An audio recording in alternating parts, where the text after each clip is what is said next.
Hello, hi guys. Welcome to the Two Dogs Podcast. Dr. Ellie here. And Dr. Ingky on the line. Okay. Yeah, so we are two doctors who on a weekly basis, we talk about different topics, usually non-medical related, based on a lot of life experiences. Yes. And sometimes we do reviews too. Yeah, exactly. So today, I want to talk about the psychology of money. Psychology of money. Yes. What? So money has psychology. Or now, it's very interesting that you say that. Now, money is constant. Right? Yes. Money is a constant. It's a constant. On a day-to-day basis, money is a constant. Unless you're living in a world of hyperinflation. Otherwise, everyday money is roughly the same. Yeah. All right? But the problem is, I wouldn't say the problem, but the thing is, you and I, all right, we have different views of money. All right? Even our viewers, you guys have different views of money than us. Okay. Now, why is that? Okay. Why are we viewing something that is a constant? So like this thing is the same. Okay. Assuming this is money. This is a gold bar. Okay. All right. So let's say I give an example. Okay. This everyone knows that it's a cup of water. Okay. All right. It's simple as that. It's a cup of water. You take in, drink. Yep. It rehydrates you. Right. But when you talk about money, it's different. People view money as different things. Okay. Some people view money as a necessity. Some people view money as luxury. Okay. Some people view money as something to kill and die for. Some people say, I don't really care about money. That's true. Now, why is that? Why is that something that's so constant, but everyone views it differently? So, Right. that we are going to talk about the psychology of money. because of this. Right. So there is a book, right, written by Morgan Housel. All right. How do you spell that? Morgan Housel. I think we're gonna get the videographer to pop up this one. It'll pop it up. It'll be on your screen. Okay. Okay. So he wrote a very good book All right. about the psychology of money. So what he did was he studied regular people, he studied poor people, he studied very rich people, and he deduced that money actually is due to, how we see money is actually due to many factors. Okay. Due to our experience. All right. Our childhood. All right. Is due to our pride, our ego. Whether we view money as a need, as a necessity, or as a luxury. So Now, our everyone emotions would. Yes, and our emotions, and a lot of times we tie emotions All right. to something which is emotionless. Yes. Okay, I give you a very simple example. Living side by side, all right, there are two poor boys, Okay. very poor boys. All right. Okay. Boy number one, all right, lives in a household whereby they earn only $1 per day. Okay. Now, fearing that there's not enough food to feed tomorrow, feed him tomorrow, what they do is the dad will take the $1, go out and buy as much food as possible to feed the entire family. Okay. All right. Now, when this child grows up, this child will look at money as something To to be spent. spend on necessities. Okay. Now, what happens is, then I'm sure you've heard the stories of lottery winners winning millions but going broke Yep. a couple of years after Yep. that. It's because when they grew up without money, for them money was to be used to spend. Was never be used to never be used to save or save up. invest. Correct. All right. Now, take that with his neighbor, who also, all right, the family earns $1 a day. Okay. But what the dad does is the dad only spends 50 cents. So Alright. they tie the stomach, all right? They Eat don't less. they eat very little, but they save 50 cents per day. So they only spend 50 cents, but they save their 50 cents. Why? For the fear that tomorrow I need the other 50 cents to buy food. But this kid now grows up with the mentality to save. Okay. But at the same time, he has the fear of spending. So it means that the child now grows up being stingy, a Yes. miser.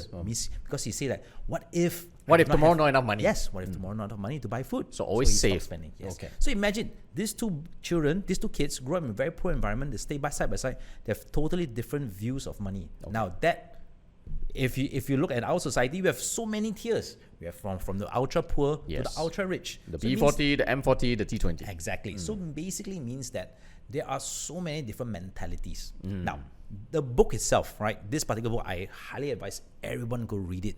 It really will change your view on money. All right, your view on money. You might agree, you might disagree, but it really changes your view on money. There are 20 points to learn. Wow. Right, 20.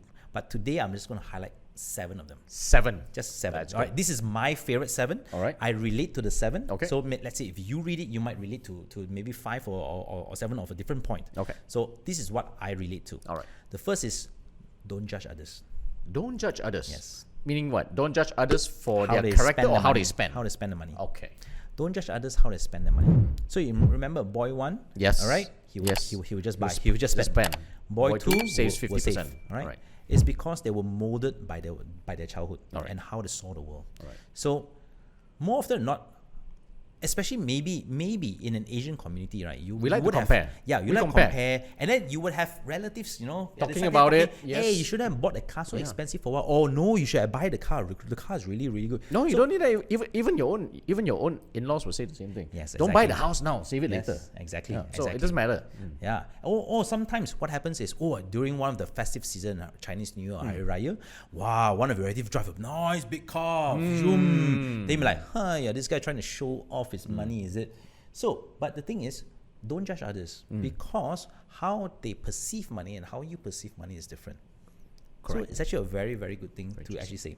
So basically, how you spend the money, how your spouse spends the money, and how your family spends or and your friends spend the money, Are all going to be different. everyone's going to be different. Gonna be Because different. all of us are molded by different events in our lives. Okay. Okay. Point number 2, which I found very good. Compounding interest is the 8th wonder of the world. I think we spoke about this much earlier. Yes, we Alright? have. So I remember you spoke about the 7-10 7-10 rule. What was the 7-10 rule again? So the 7-10 rule on compounded interest just states that if you took, let's say, 1,000 ringgit, all right, and you put into a bank that gives you a compounded 7%, it will take 10 years Yep. to double up Yep. without putting extra. But if you got a compounding interest of 10%, it will take 7 years to double up. Okay. So it might sound very technical. Let me put it into Simple clearer form. picture. Alright. Into clearer picture. Okay. All of us know Warren Buffett. Yes. Okay. He is the father of compounding interest. Okay. I googled him today. To this date, currently 2020, he is worth $100 billion US dollars. Billion. Okay, $100 billion US dollars. Wow. But did you know that 95 billion US dollars of his, he only got it after the age of 65? So he invested and he waited. Yes. So basically, 95% of his wealth only came after the age of retirement. Right? Most countries, people retire at 60. He got it at 65. So it shows that you should wait. He's got holding power. Yes. Shows that that we underestimate compounding interest. And if you guys have the time, right, viewers, if you have time, go online, Google compounding interest calculator. Yes. And it will really blow your mind. Correct. The first 10 years, you're not going to see any Nothing. changes. Nothing. But it comes at year 20, year 30, then you see your money explode. Correct. So it doesn't go on this line. No, it's a curve. So it's slow, Yes. then only it curves upwards. Correct. So compounding interest is very important. Everyone should start saving and investing into very simple stocks or index funds. Yep. All right. Or mutual funds. Even if it's a 4 or 5% year on year, you might seem, you're so little. But in the long run, Yes. it's a lot of money. But the thing is, you have to start as early as possible. The thing is, you have to be patient. All right. So the one thing in the book they say is, do not interrupt the benefits of compounding interest By withdrawing. unnecessarily. Yeah. Yes. Do not kacau it. Do not disturb it. Okay. Let it compound. Yes. Even the market down, market up, don't care. Compound. Keep your money in. If you have no money to add, it's okay. If you have money, add Put it in. Yep. Put it in. All right. So compounding interest. All right. So next one I found very, very interesting is getting wealthy versus staying wealthy. I read it. I've heard of this. I've heard All of right. this. So there is a very common myth that millionaires have 7 streams of income. Okay. All right. There's a very common misconception that all millionaires have 7 streams of income. Do you know when they did research on all the millionaires and billionaires in the world, how they made the first few million was only based on 1 stream of income. They took risks. Yes. All right. They took a lot of risks. Yep. The risk that can make them go bankrupt. Correct. They put everything into what they believe. They work hard for it, and they made their first couple of million. With luck. You right? Yes. And the book actually covers luck versus risk. okay. Yes. All right. Luck All has right. a lot of things to. Okay. We'll come to that. We'll come to that. I jumped the gun. To actually play it, right? Okay. So, however, after they've made the money, Can you hold on to it? yes, can you hold on to it? Can you hold on to it? And to make sure you hold on to it, you need to split it up. Now, very simple example. Doctors. All right. I'm going to speak about doctors. Doctors in private practice, you make a lot of money. Yep. All right. So you put all your eggs in one basket in hopes that you make a lot of money in the future. And lo and behold, most people in private practice do make a lot of money, comfortable money. Yep. Now, once you've made the money, what do you do with the money? Do you just You spend spend it, Or you. or should you reinvest it? Correct. put it somewhere else. Yep. Now, what happens if one day you get into a very bad accident? Let's say you're a surgeon. You get in a very bad accident and you lose Lost the the hands. function of your arms. Yep. You cannot operate anymore. Yep.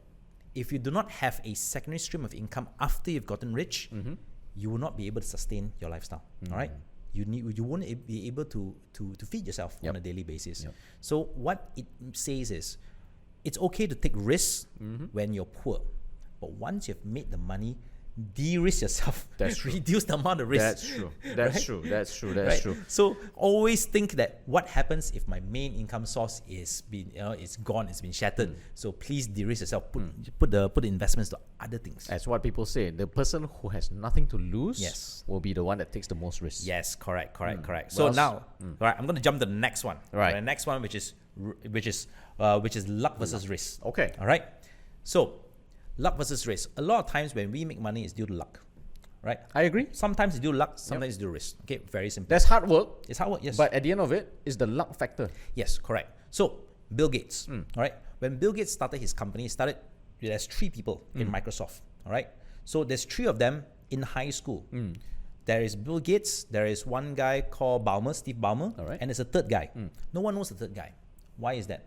At 17 years old, when they were tinkering with the computers, the third guy was actually the most brilliant person. But guess what? At 17 years old, he died in a rock climbing accident. Oh, wow. And Bill Gates said that this guy was the more brilliant of them. Okay. And this guy who died would have been the next Bill Gates. Would have been the face Would of have been the face of Microsoft. So Okay. luck had it that Bill Gates became the face of Microsoft, and the other dude was unlucky that he died. So there are certain things you can't control. So basically, what this is there are some things you can't control. There's some things you can control. So making money, there's a lot of uncertainties as well. All right, there's a lot of uncertainties as well. So the next one is point number what already? I used to forget it. Point number 5 now. This one. But coming back, right? Even Yeah. luck, right? It's said that when you make money, it's luck. Yes, But- it's being in the right place at the right time. It's basically that. But yet, when you lose money, a lot of people will blame everything else. But sometimes it can just be bad luck. Yes, you are correct. Yeah. You are correct. So it is possible. It is possible that whatever business that you're doing, you just have no luck. Yeah. All right.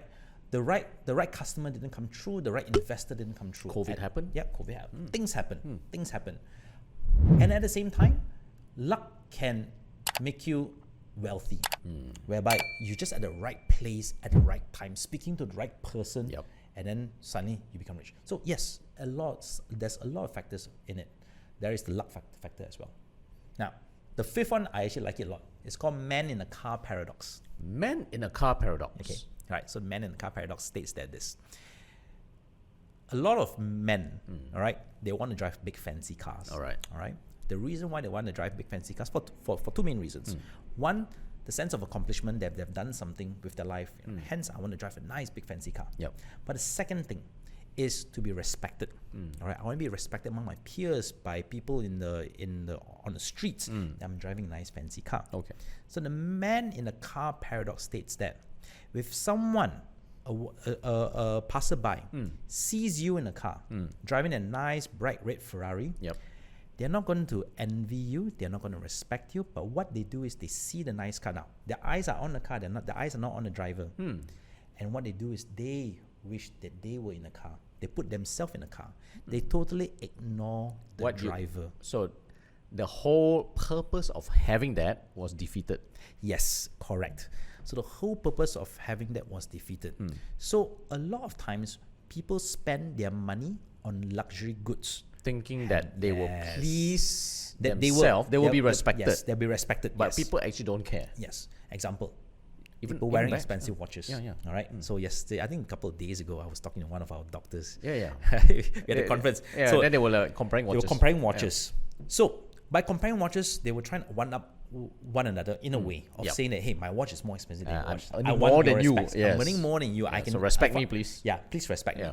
But what happens is, on the other side of the coin, they didn't really respect you. They just wanted your watch. Yeah. Simple as that. They just say, I will work hard. I to work get hard. that. I will work hard to get a watch, but I do not really respect you for it. Yeah. Same with the handbags. Yeah. All right, I've seen girls carrying Yeah. expensive handbags. Then the girl herself, when you watch someone walk by with an expensive handbag, they don't say, "Wow, the girl, She wow, worked I hard. envy She her lah." she Yeah. accomplished herself to Yeah. get this. No. No. It's more on.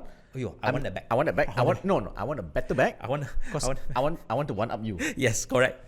So correct. so the whole purpose of you seeking respect or acknowledgement Yes, has been defeated. In fact, Correct. people would resent you on the other way around. correct. So that's two more, paradox. two last ones. Right. Number 6, save money.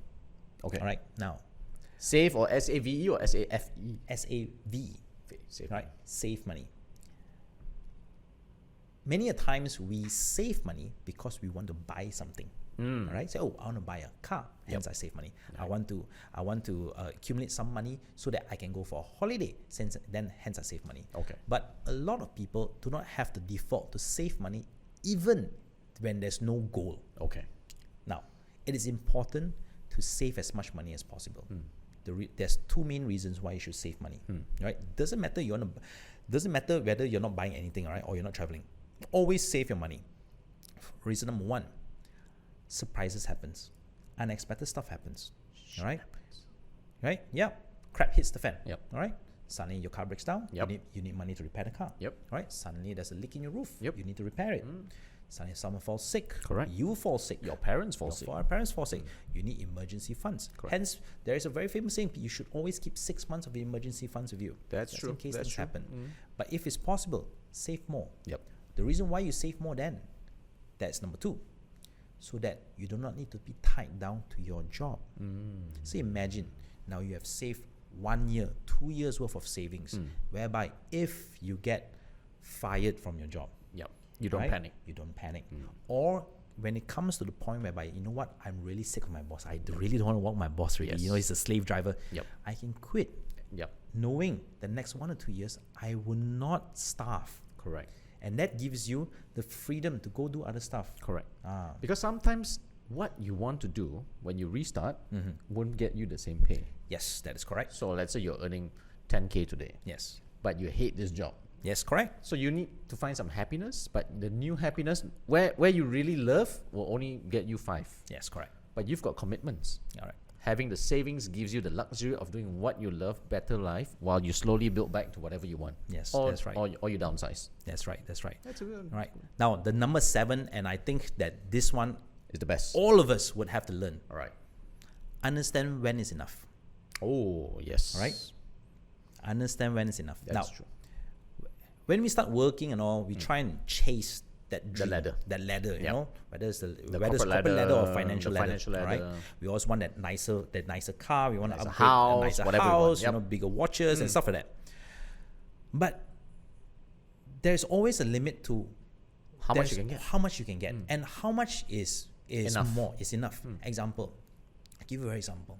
If you have 5 million today, Yes. all right, versus having 10 million. Yep. All right. Now, the luxuries that 5 million and 10 million can get you Is it's different. not that much difference, Okay. right? It's not 5 and 500 million. Okay. 5 and 10, it's not much difference. Yep. All right. But you probably had to work twice as hard, all right? Sacrificing your happiness. And sometimes, even taking a low paying job might buy you more happiness and more time. More time. Yeah. Example, now maybe you're working in a corporate office, high up, general manager, but you're stressed out every day. You know? Yes. And this causes you to be unhealthy, hypertension, diabetes. Yes, you're earning 200,000, but your wife is unhappy, your kids are unhappy. But it's always, but maybe you can say, you know what, maybe I want to take a step back. Maybe I do not need that large salary because I do not need to wear a nicer suit. I do not need to drive a bigger car. You don't need to I keep downgrade. changing stuff. Yeah. Yes, I can downgrade. I earn lesser. I can earn 90,000. But I have more right? time. But I have more time. 90,000, yeah, but I have more time. I have more time with family. I get to pursue my hobbies. I get to be happy. So for everyone, their level of enough is different. That's But true. You and me, That's true. we are different. Yep. So rather than chasing a The goal, endless goal. yeah, an endless goal. Endless So goal. imagine that if you're running a race, there's no finish line, right? You will get them tired, all right? So rather than chasing endless goal, set a goal. Say, hey, when I hit this particular goal, I'm done. I think I'm done. I want to scale back and I want to rest. Yes. So set a goal, a realistic goal for yourself, right? Don't set such a high goal whereby it's unrealistic. Set a realistic goal for yourself. Understand enough is enough. Correct. All right. This I think applies to a lot of people. Even let's say when you are playing share market, Yes. you have to know when is enough. Yeah. So let's say you bought a share at $1 and it's already hit, and you said you wanted 50%. So it's at 150. You should sell Yeah. because that's enough. Yep. But a lot of us, we might Get greedy. which is a psychology of money. We get greedy, Yes. or Ingky managed to sell it at 160. So I want to do 165. Yep. You want to up. That's envy. One up some of them. Yes. That's envy. At the end of it, if tomorrow it drops to 50 cents, Yep. market crash. Yep. As you said, bad luck. You would lose because you forgot where's your endpoint. Yes. So I think endpoint is very important. You're very right about this. Yes. So the final one that I like is that. So again, there are 20 things to learn from there. This is just 7 of what I like. So I highly suggest everyone to go get the book, read the book, and Easy read. it's an easy read. It's a very, very easy read. A lot of whereby examples. they tell you a lot of anecdotal stories, a lot of real life stories. Right. And if you ask me whether this book is better than Rich Dad Poor Dad, I think this book is much better. I think Rich Dad Poor Dad's book is it's just so only because so only. because Rich Dad Poor Dad only talks about one industry. Yes. And he overinflates Yes. the importance of it. Correct. And besides, that was the only book that got him lucky and got him rich. Yes, yeah. Prior So to that, he yes. was actually a very poor fella. Yes, correct. And actually, Whatever he did not make him rich. Whatever he Yes, wrote in the correct. book did not make him rich. correct. It was the book that made him rich. Yes, it was a book that made him rich, and he also had something whereby getting wealthy versus staying wealthy. So after he got rich, right, he made a lot of bad choices. Yes. He actually lost a lot of money. So Yes. guys, that's the end of the podcast. That's the end of the episode. Please go and get the book. All right, go and read it. Let us know in the comments what you think of the book. All right, Yeah, what talking are about the psychology of psychology of money. money, yes, Psychology right. of money. Fantastic book. Fantastic book. You have to read it, digest it. Don't need to do all 20. No, I mean, if you can do all, it's great. no, pick the most relevant you, ones. you don't have to do all 20, but find what is relevant to you and what you want to learn. That's true. That's true. All right, guys. Again, please hit the like button, share the content, subscribe so that you'll always be notified on the next new episode that's coming on. We do this on a weekly basis, and with that, we will be back again next week with another book review. Another book review. Just for you. So with this, we're signing off this week. I'm Dr. Ali. Dr. Ingky, have We a are good the two weekend. dogs. Yeah.